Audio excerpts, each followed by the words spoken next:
Hello guys. என்னோட RRB PO interview February 5 1 PM slot, அதாவது last day last shift அன்றைக்கி நடந்து முடிஞ்சிருச்சு.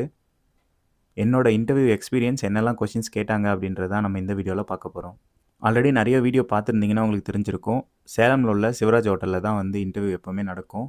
ஒரு பேனலுக்கு வந்து 25 மெம்பர்ஸ் தான். மொத்தம் 7 பேனல் நடந்துச்சு. ஃபஸ்ட்டு வந்து பயோமெட்ரிக் வெரிஃபிகேஷன் வந்து பண்ணுறாங்க.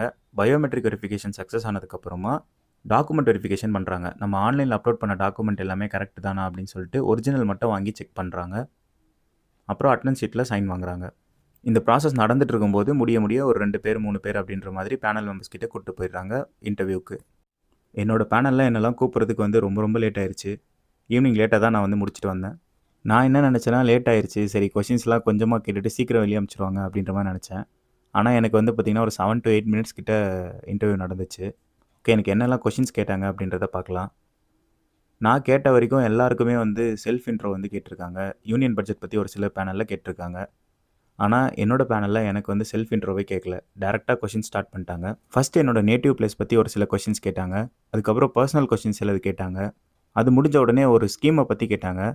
ஆக்சுவலாக அவங்க ஸ்கீம் என்ன ப்ரொனவுன்ஸ் பண்ணாங்கன்றது கூட எனக்கு ஞாபகம் இல்லை. அந்த ஸ்கீமே இப்போவே மறந்து போச்சு. ஏன்னா ஸ்டார்டிங்கில் கேட்டதுனால அப்போவுமே எனக்கு ஞாபகம் இல்லை. அதனால் தெரியலன்னு தான் சொன்னேன்.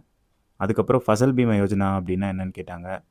அதை பற்றி சொன்னேன். அதுக்கப்புறமா ஜெய் ஜவான் ஜெய் கிஷான்னு முழக்கமிட்டது யார் அப்படின்ற மாதிரி அடுத்த கொஷின் கேட்டாங்க. கேசிசினா என்ன அப்படின்ற மாதிரி கேட்டாங்க. அந்த கிஷான் கிரெடிட் கார்டை பற்றி சொன்னதுக்கப்புறமா சரி அதோடைய லோன் லிமிட் என்ன அப்படின்றத கேட்டாங்க. அப்புறமா பாரோவர்னா யார், கேரண்டர்னா யார் அப்படின்ற மாதிரி கேட்டாங்க. அதை சொன்னதுக்கப்புறமா ஆர்ஆர்பியோட ஃபங்க்ஷன்ஸ் பற்றி கேட்டாங்க. அப்புறம் நான் முதல்வன் ஸ்கீம் வந்து சென்ட்ரலா ஸ்டேட்டா அப்படின்ற மாதிரி கேட்டாங்க. ஸ்டேட்டுன்னு சொன்னோடனே எதுக்காக அந்த நான் முதல்வன் ஸ்கீம் கொண்டு வந்தாங்க அப்படின்னு கேட்டாங்க.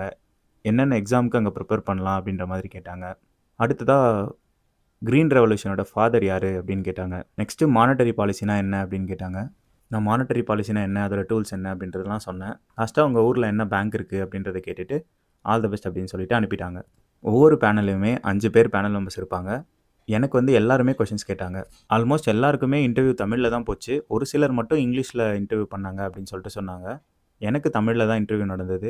நான் எல்லாருக்கிட்டையும் கேட்டது, எனக்கு நடந்தது இதெல்லாம் வச்சு பார்க்கும்போது இன்டர்வியூவில் வந்து பார்த்திங்கன்னா ரொம்ப டெப்த்தாலாம் போகல. ஜஸ்ட்டு இந்த கான்செப்ட்னா என்ன அப்படின்றது தெரிஞ்சிருக்கா அப்படின்றது தான் பார்க்குறாங்க. நீங்கள் அப்கமிங் இன்டர்வியூக்காக ப்ரிப்பேர் பண்ணுறீங்க அப்படின்னா ஃபஸ்ட்டு கதையாக தெரிஞ்சுக்கோங்க. ஒரு விஷயம் என்ன, இப்போ மானிட்டரி பாலிசினா என்ன, எதுக்காக கொண்டு வந்தாங்க அப்படின்றத கதையாக படித்து வச்சுட்டு அதில் வர பர்சன்டேஜஸ் பாயிண்ட்ஸ்லாம் வந்து தனியாக ஞாபகம் வச்சுக்கோங்க. இப்படி படிச்சிங்கன்னா மட்டும்தான் உங்களால் லாங் டேர்மில் ஞாபகம் வைக்க முடியும். இப்போ ஆர்ஆர்பி மாதிரி இன்டர்வியூவில் நீங்கள் தமிழில் பேசலாம். அதனால் நீங்கள் அதை புரிஞ்சுக்கிட்டிங்கன்னா அவங்களுக்கு அந்த கான்செப்ட்னா என்னன்றதை புரிய வச்சிங்கனாலே போதும். ஓகே, உங்களுக்கு தெரிஞ்சிருக்கு அப்படின்னு சொல்லிட்டு மோஸ்ட்லி அடுத்த டாபிக் வந்து போயிடுவாங்க.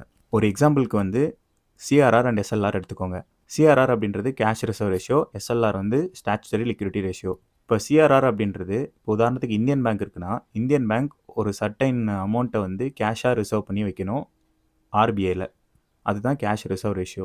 ஸ்டாச்சுட்டரி லிக்விடிட்டி ரேஷியோ எஸ்எல்ஆர் அப்படின்னா இந்தியன் பேங்க்லேயே ஒரு சர்டைன் பர்சன்டேஜை கேஷ், கோல்டு அப்படின்லாம் கவர்மெண்ட் செக்யூரிட்டிஸாவோ ரிசர்வ் பண்ணி வைக்கிறது தான் எஸ்எல்ஆர். இந்த மாதிரி தெளிவாக படிச்சுட்டு நீங்களே ஒரு டைம் இல்லை 2 டைம் சொல்லி பார்த்துட்டு இது கூடவே வந்து இப்போ கரண்ட்டாக ரேட் என்ன வச்சுருக்காங்க, சிஆர்ஆர் வந்து 3%, எஸ்எல்ஆர் வந்து 18%. இந்த மாதிரி பர்சன்டேஜ் அப்புறம் வேல்யூஸ் இதெல்லாமே எக்ஸ்ட்ரா படிச்சுக்கோங்க. ரொம்ப நாளைக்கு ஞாபகம் இருக்கும். இந்த மாதிரியான பேங்கிங் அவேர்னஸ் செக்ஷன் எல்லாமே உங்களுக்கு புரிகிற மாதிரி தெளிவாக சொல்லணும் அப்படின்னா சொல்லுங்கள், நான் வீடியோ அப்லோட் பண்ணுறேன். நிறைய பேர் கமெண்ட்ஸில் கேட்டிங்கன்னா நான் கண்டிப்பாக அப்லோட் பண்ணுறேன். இதுக்கப்புறம் ரெகுலராக இந்த சேனலில் வீடியோ வரும். நீங்கள் சேனலுக்கு புதுசாக இருந்தீங்கன்னா மறக்காமல் சப்ஸ்கிரைப் பண்ணி வச்சுக்கோங்க. தேங்க்யூ.